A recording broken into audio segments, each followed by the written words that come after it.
All right, today I'm teaching you how to work smarter, not harder, and how to easily rip 100 dials a day without getting burned out. So we're going to be covering why you're probably struggling to reach this number. I know I did when I was new. Making more than 30, 40 dials a day was a big challenge. Reverse engineering the process and what it takes. That's the way to get to any endpoint. How to take full advantage of your CRM, your tech stack, your sales automation tools so that you're not spending all this time importing lists, exporting them, and doing all this manual work. Figuring out how long 100 dials should even take. It's not as long as people think. And then how to structure your daily schedule in order to accomplish this. So let's get into it.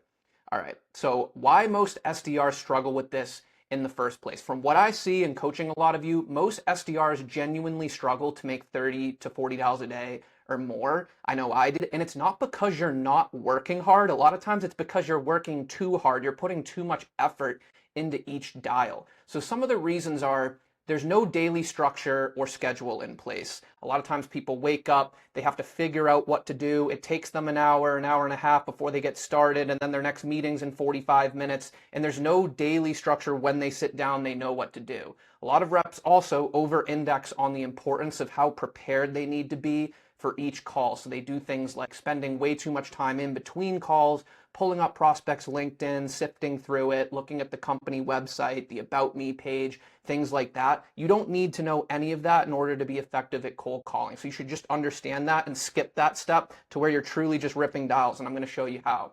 Or just a lack of strategy in list building and territory planning, so that, again, when you sit down, people don't have these pre-prepared lists that are strategically built based on things like persona, job title. We're going to get into that. So how to separate yourself from literally, I'd say 95% of SDRs are not making 100 dials a day. It's probably more like 98%. So 80% of your cold call efficiency is determined well before you pick up the phone. It's not how motivated you are. It's not watching a raw motivational video, getting hyped up for the morning and just being jacked up, ready to go. A lot of it has to do with this process I call coiling the spring. So you want to have everything you need and ready to cold call and have that prepared in advance. So you want to identify the activities that are required to start making cold calls and reverse engineer the process, which is what I'm going to get into here next.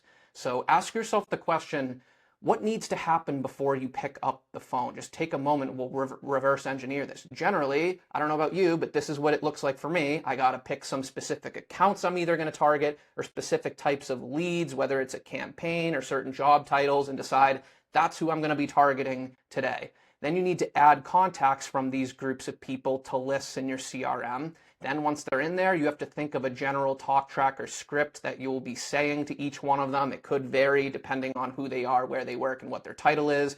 And then as you're making dials, you try and get some extra information off their LinkedIn or their company website so you have more intel before dialing.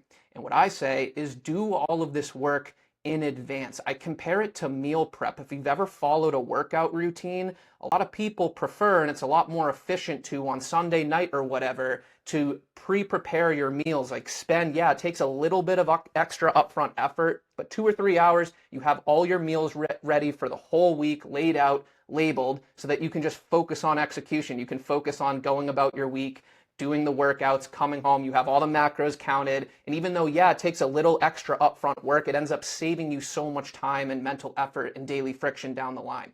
It's the same thing in cold call. You want to identify your top accounts and or your top buying triggers, which is really the most important one. So it can be things like, what are your top job titles or the departments they work in? Maybe it's geography, market segment, or industry, employee count. Whatever your solution is and how it can be positioned differently to different titles, what are your top ICPs? What are the top titles where you're like, when you see that person, either a certain title in a certain industry or has a certain employee count, where you're like, yes, let's list those people all on one organized list. So that's what we're going to do. Add them to organized lists, create slightly targeted cold call scripts for each of those lists. So it could be VPs of HR in retail or VPs of HR at companies with less than 500 employees. And now we can make a targeted script that has a similar structure to all the normal scripts you use, but is slightly targeted for that list. And now you can call 100 of VPs of HR in retail with a tailored script that's going to sound very targeted to them, regardless of whether you pulled up their LinkedIn or their company website, and it eliminates all that daily friction. You just have to do a little bit of work up front. And the good thing about coiling the spring compared to meal prep is lists don't go bad. You can build these things out for months at a time if you just put in the upfront effort. So that's it. Add them to identify top ICPs, add them to organized lists, create slightly targeted cold call scripts, or what I prefer to call value statements for those lists, and now you're ready to go.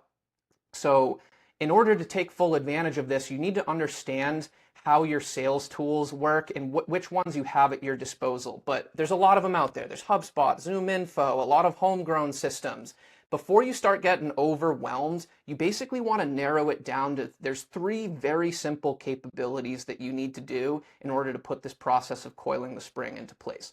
One is be able to filter large amounts of leads by your key buying triggers. So whatever those are, either by job title, by industry, by department, by specific account, whatever it is. And once they're filtered, you need to be able to click a button and add them to lists. And then you need to be able to contact them easily one by one via the phone.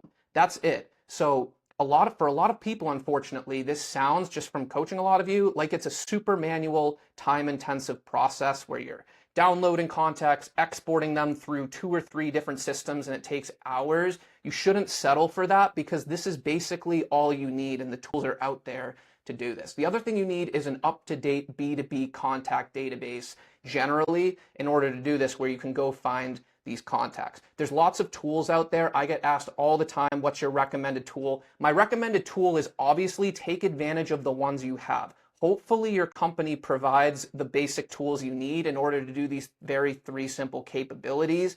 Otherwise, I do now have a recommendation. I recommend Apollo.io. I've left a link in the description. I am partnered with them. I don't care if you use Apollo.io or not, frankly. I think it's a great tool. I just get asked this question so much, and I know this tool does these 3 basic things. It can filter leads, you can add them to lists, and you can contact them one by one via the phone, and they have a very accurate, up-to-date B2B contact database. But those are the 3 qualities or characteristics you need in your systems in order to take advantage of this. And hopefully your company just pays for it, or if they don't have Apollo or the tools you need, that you can expense it. So this is really what you need to be focused on.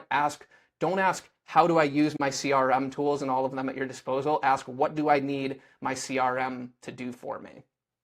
So now we're getting into making the dials. How long should this actually take? I think for a lot of people, when it takes them basically the whole day to make 30, 40 dials, they're like, how am I ever going to get to 100 dials? The answer, generally about 3 hours, but that's if you are truly just ripping dials and not doing 3 to 5 minutes of research in between every cold call. Then it takes way longer. What I've found over the years is that generally when you're making dials, the average cold call takes anywhere from 1 on the low end to 3 minutes on the high end, because this includes calls that don't get answered or they go straight to voicemail and they're 5 seconds long, and that lowers the average. And it includes some of the conversations that end up going 5 to 7 minutes. So if it takes 100 minutes, hopefully it doesn't, because that probably means most people weren't answering. It ends up, that's 100 minutes. It takes about 1 hour and 40 minutes. If it takes a full 300 minutes on the high end, that's 5 hours. Yeah, it's a lot, but it generally falls in the middle around that 180-minute mark, which is about 3 hours. So especially if you're an SDR, your main primary focus for the day is cold calling, 3 hours is very doable as long as you're structuring your day the right way. And even if you don't get there, I know I preach $100 because it's a nice, clean, round number. You can measure results against. It really boosts your brand if you can do it. But some days, yeah, things come up. You have meetings, internal meetings you might have to attend to, or meetings you've scheduled. Things come up in your own life. If you only make 70 or 80 dials some days, that's still a very good day's work. So obviously things come up. Schedules aren't always wide open for cold calls, but this is a good target to shoot for. And this is why having a standard daily structure in place for yourself is so important. So how to structure your daily schedule. Here's an example and what I did as an SDR, and it's very simple. Call block 1 was generally 10:30. I'm in Eastern time. 10:30 in the morning to 12 p.m., so late morning, and then my second call block was 3:30 to 5. This is something I adhered to most days when my schedule was open. And the reason for this is you also got to take into account you're probably doing some other things. So I also am big on email prospecting. I like to do that early in the morning, generally 8 to 9:30. If you prefer to cold call in the morning, make your cold call block then. I need a little more time before the blood's flowing, and I think people respond to emails. They open them a lot more first thing in the morning. So I want to take advantage of that block when people still answer the phone if you are strategic about when you call them. So to my next point, I try to take time zones into account. So when this early morning call block, I'm calling people where they're ideally on the West Coast or in mountain time where it's early morning for them. Or same thing at end of day, I try and call my East Coast accounts because generally the answer rates are higher in the morning or at the end of the day when people either haven't gotten their day started and aren't in meetings, or it's the end of the day, they're wrapping up. So, but I tell people don't over stress about this. Don't let it slow you down, like making the list by time zone if that's too intensive at first. Just making the 100 dials is most important. The difference in results is marginal, but yeah, it's a little better when you can take the time zones into account. And then if I'm on a roll, like this 10:30 to 12, I'm on a roll. I've gotten like 2 or 3 meetings booked. We're hot. I generally just keep calling through lunch, or same thing in the evening, because I can still call at 6 p.m. if I'm really ready to grind that day. I can call my Central Time accounts, then Mountain Time, then Pacific Time. So that's how I get to some days where I'm actually cold calling 5 hours. So, but generally, if you're in around that 3-hour mark, you're going to be pretty close to 100 dials. So when you really break it down, it's pretty simple, but you just need to have this structured for yourself, the list ready for you, ready to go. The spring has been coiled, so you can just focus on execution.